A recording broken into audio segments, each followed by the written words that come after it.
Coming up on DITV, the 25th annual University of Iowa Powwow took place over the weekend.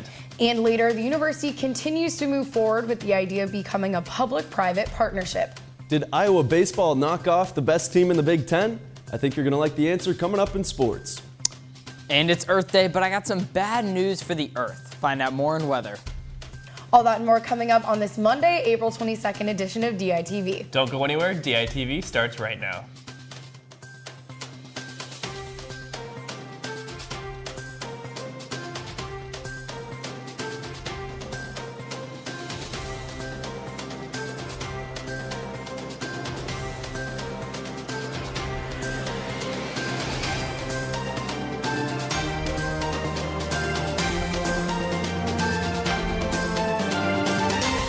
Good morning and thank you for tuning in. I'm Noah Gowdy. And I'm Becca Scadden. The UI is continuing to explore the idea of a public-private partnership. University announced late last week that they would be accepting applications from firms that are interested in partnering with the school. But so far, it's not a done deal. While administration is considering applicants, they say the partnership will only occur if they feel they've found a suitable firm. UI President Bruce Harold stated, quote, "I won't recommend this to the Board of Regents unless we can make sure we're not putting any of our employees, any of our values, and any of our systems at risk in this type of transaction," end quote. UI administration has proposed 4 main requirements that need to be met by an applicant for consideration. The firm must be able to ensure the UI can operate coal-free by 2025, explore new biofuel alternatives, maintain all UI facilities, and continue campus-wide sustainability efforts. Starting next fall, UI students will have a new convenient location to access the university's student services. The university has purchased space on the 2nd floor of the Old Capitol Mall that will unite many different departments under one roof. The location will act as a home for all student service needs, along with new study spaces, computer stations, and even a kitchen. Many of the university's diversity and enrichment programs will also move to the new location, including campus outreach services, military and veteran student services, and TRIO student support services. The space was designed to be handicap accessible and has been approved by the ADA. By uniting these programs under one roof, the university hopes to make communication and planning between departments much easier. The project has cost the university around $3.9 million and is planned to be finished before the 2019 fall semester. Well, Noah, it was an absolutely beautiful weekend in Iowa City. That's true. I was outside almost all weekend enjoying that sun. Let's toss it over to Dylan in the weather studio to see if the week will continue to be like that. Dylan?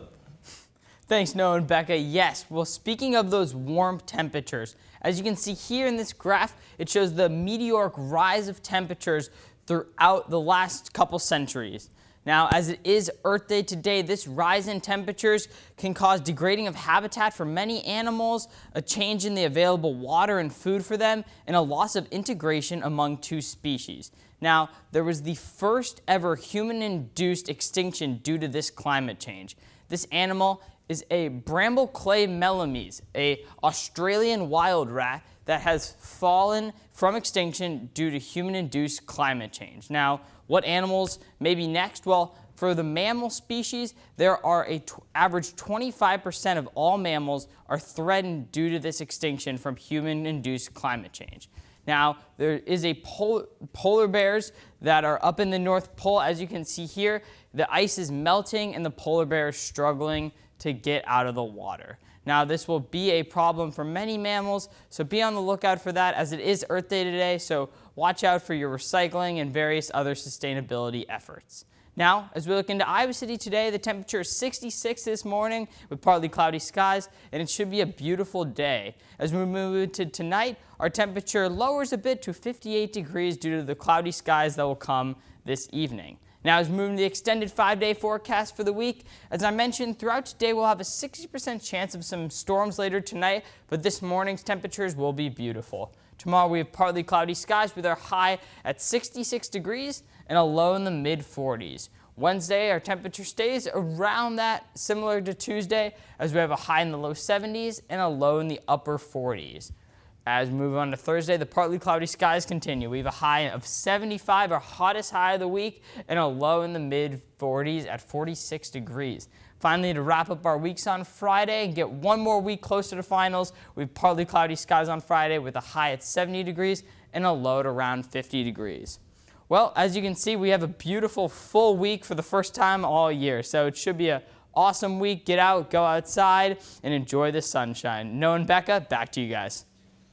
Thanks, Dylan. Starting in fall 2019, students will be able to earn a new certificate in nonprofit leadership and management. The new certificate will be a combination of the nonprofit management certificate and the certificate in fundraising and philanthropy communication. Students currently completing either of the former tracks will be able to finish their current certificate or switch to the new track. Jill Smith, associate professor at the Tibby College of Business and co-director for the new certificate, believes combining the business and communication sides of nonprofit work is more beneficial because it allows students to use the available resources in an interdisciplinary manner. She also believes combining the two certificates will draw more students to the program. The certificate is 21 semester hours long and can be completed by students either on campus or online. The 25th annual University of Iowa Powwow took place over the weekend. We sent DITV reporter Abby Nopolis to find out why this event continues to draw crowds and culture every year. Saturday, April 20th of 2019 marked the 25th annual University of Iowa Powwow. The event, organized by the Native American Student Association, celebrates everything from Native American tradition and education to song and dance. It's a cultural event showcasing a variety of various Native people, all the way from Sioux Valley, Canada, to here in Iowa. You know, a lot of natives come from all over to celebrate this weekend. With the event open to the public, attendees had the chance to shop at the powwow as well, with merchandise for sale such as blankets, jewelry, clothing, and more. Yeah, a lot of these vendors travel throughout the country to events like this, so they definitely put a lot of off-season hours to build up their inventory to go out throughout the country to sell. So yeah, we kind of are blessed to have these people come and stop here at the University of Iowa. It's pretty cool. Reporting from the University of Iowa Fieldhouse, this is Abby Nopolis for DITV. Well, Becca, we had a busy weekend in Hawkeye sports. That's right, Noah, and it sounds like some of the teams found some success this weekend. Let's toss over to Declan in the sports studio with more on that. That's right, guys. It was quite a weekend, so let's get right to it. Nebraska came into Duane Banks this weekend and played the first place team in conference yesterday, but thanks to this one, they won in the series for the Hawks, and the series win came in pretty dramatic fashion. In Game 1, Zeb Adrian hit a game-winning RBI single with 2 outs in the bottom of the 9th to give Iowa the 3-2 walk-off victory. And in Game 2, the bats kept swinging for the Hawks as they beat Nebraska 17-9. Yes, you heard that right. Iowa scored 17 runs to take the series on Saturday. Unfortunately for Iowa, they fell 3-2 in Game 3.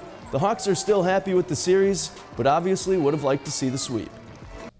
We haven't lost a series since Indiana, and we're taking care of business. I think anytime you can get a sweep, these are really good teams we're playing. Nebraska's a really good team, so it's going to be hard to sweep them. But I mean, we're right there. One play, one ball falls in somewhere, and we probably take this game too. So I mean, it's baseball. Let one slip away. But competed hard this weekend, and getting the series this weekend was important, and not going to let it ruin the fact that we have improved and continuing to get better, and need to take it into the midweek with Milwaukee and then on the road to Ohio State this weekend. Baseball wasn't the only program to take down a top team in the Big Ten this weekend. The men's golf team beat out Indiana and Nebraska, as well as several other schools, when they won the Hawkeye Invitational this weekend. It was a record-breaking performance for Iowa as they shattered the school 54-hole record by 24 strokes. But that wasn't the only record Iowa beat over the weekend, as senior Matthew Walker and junior Alex Shockey both finished in first with another 54-hole record of 14 under par. I've had so many second places before this, 4 or 5 of them, and I just needed to get the job done once to know that I can win. But yeah, Matt played great. Had a hole-in-one today, which was awesome. And I'm just really happy for our team, how they battled today. Illinois was coming at us strong, and they were coming really hard for a while. And we finished out in the closing holes really well. Hawks are hoping this is the momentum they need heading into the Big Ten's next weekend. Now, I'm guessing you're starting to sense a common theme in this sportscast today. Iowa keeps knocking off some big teams in the Big Ten, and tennis is no different, beating number 19 Michigan yesterday in a doubleheader against the Wolverines and Illinois State. Yesterday, Illinois State, the Hawkeyes, got off to a fast start as they eyed their second victory of the day. Will Davies set the tone with a win in straight sets. Needing just 2 more points to clinch the team win, Jason Kearse added another score, winning his match in 2 straight sets. Iowa secured the victory when senior Jonah Larson won his final match at home. Iowa dominated the second time the day, winning 6 out of 7 points, and are looking to keep things rolling into the postseason. Guys came out, played well, won the doubles point, had very good play from everybody in the singles lineup. So guys have a lot of confidence going into the Big Tens for the first round against Nebraska on Thursday. I mean, unbelievable effort from everyone. Out-energized them, out-competed them, and it showed on the results, 4-1. I mean, they didn't stand a chance here. With their win against Michigan, Iowa secured the 6th seed in the Big Ten tournament, where they'll face Nebraska Thursday at 2 in Ann Arbor. And finally, to wrap up the Sportscast today, it is officially NFL Draft Week. We've got another draft preview, and this time, it's none other than Amani Hooker. Hooker is one of 4 Hawkeyes who are leaving school early for the draft, and last season he showed he is ready for the NFL. He was named the Big Ten Defensive Player of the Year and found a spot in the defense with a hybrid position. He was a safety and a linebacker, which has showed his versatility, but Amani wants to show the NFL he's more than just that. I mean, I have really high expectations for myself, especially at the combine, the times I got. I mean, I was expecting better times than that. I know for some people didn't have me, running that fast or jumping that high or whatever, but in reality, it's just I have high expectations for myself. And even with those high expectations, Hooker was pleased with his performance at Pro Day and the NFL Combine, but now it's just a matter of meeting with teams and getting prepared for the draft.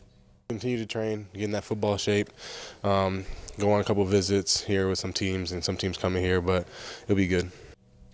Hooker's got the build of an NFL defensive player for sure, a keen ability to read offenses, and has proven his versatility, which is why I think he'll probably get drafted in the 3rd or 4th round.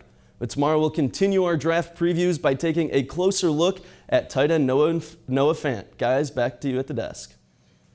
In other news, a group of bikers have made their presence known in the Quad Cities area of Iowa, but this group doesn't just drive for fun, they drive for a cause. Bikers Against Child Abuse vows to provide a safe environment for any child who chooses to reach out to them. Whether these kids need comfort after a bad dream or an escort to an abuse trial, these bikers are always willing to lend a helping hand. All members are volunteers, and the nonprofit group agrees a child's sense of security is the biggest payday. Thank you for tuning in to this Monday morning edition of DITV. Be sure to head over to dailyiowan.com for all your latest news. If that isn't enough of the Daily Iowan for you, be sure to check out our print edition of the news on stands now. For DITV, I'm Noah Gowdy. And I'm Becca Scadden. Have a great day, Iowa City. DITV is celebrating their achievements from the 2019 Iowa Broadcast News Association Awards, being named the #1 college news station in Iowa. The IBNA has also recognized DITV with Best Sportscast featuring Lucy Rodin and Natalie Accapetti, Best Weather Coverage from DITV's Weather Team, a first place finish in spot news coverage by Noah Gowdy, a second place finish for an in-depth series by Bo Bowman, second and third place finishes for Best Newscast produced by Anthony Caligiuri and Becca Scadden, feature reporting and political coverage by Sydney Zatz, excellence in reporting, general reporting, and public affairs by Caitlin Cluck, and finally, excellence in anchoring featuring Anthony Caligiuri, Mackenzie Cooper, and Becca Scadden. We'd like to thank the University of Iowa community and viewers like you